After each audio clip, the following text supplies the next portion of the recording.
علیہ الصلاۃ والسلام نے ایک مرتبہ صحابہ کرام رضی اللہ تعالیٰ عنہم اجمعین سے عرض کیا کہ میری امت میں ایک وقت ایسا آئے گا کہ سب جماعتیں مل کر تم پر دعوت پیش کریں گی۔ صحابہ رضی اللہ تعالیٰ عنہ بہت گھبرا گئے۔ انہوں نے آپ علیہ الصلاۃ والسلام سے عرض کیا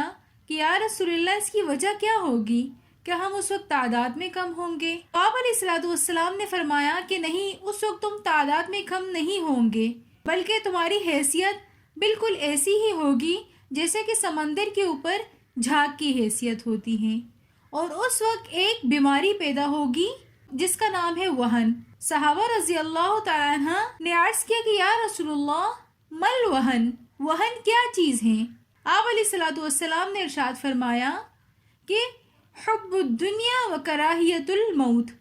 دنیا کی محبت اور موت کے لیے ناپسندیدگی میری امت کے دلوں میں پیدا ہو جائے گی،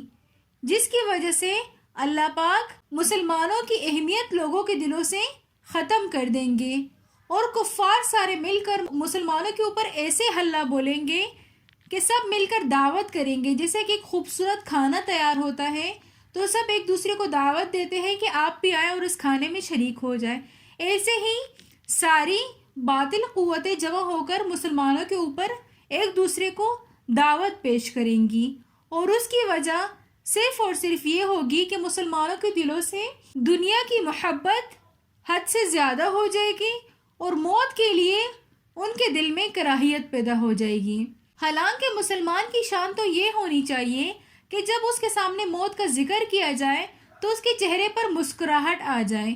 کیونکہ موت تو اللہ پاک سے ملاقات کا راستہ ہے، اور مسلمان کی شان تو یہ ہونی چاہیے کہ جب وہ تصور کرے کہ میں نے اپنے رب سے ملنا ہے، تو یہ تو ایک بہت ہی خوبصورت، جب ہمیں دنیا میں اپنے کسی من پسند شخص سے ملنا ہوتا ہے تو ہماری فیلنگز، ہماری جو ایکٹیویٹیز ہوتی ہیں، اس سے ہر دوسرے بندے کو پتہ چل رہا ہوتا ہے کہ ہم کسی خاص بندے سے یا ہم کسی بہت اپنے بندے سے ملنے جا رہے ہیں۔ لیکن جب اللہ سے ملاقات کا وقت آتا ہے تو ہمارے چہرے سے مسکراہٹ غائب ہو جاتی ہے۔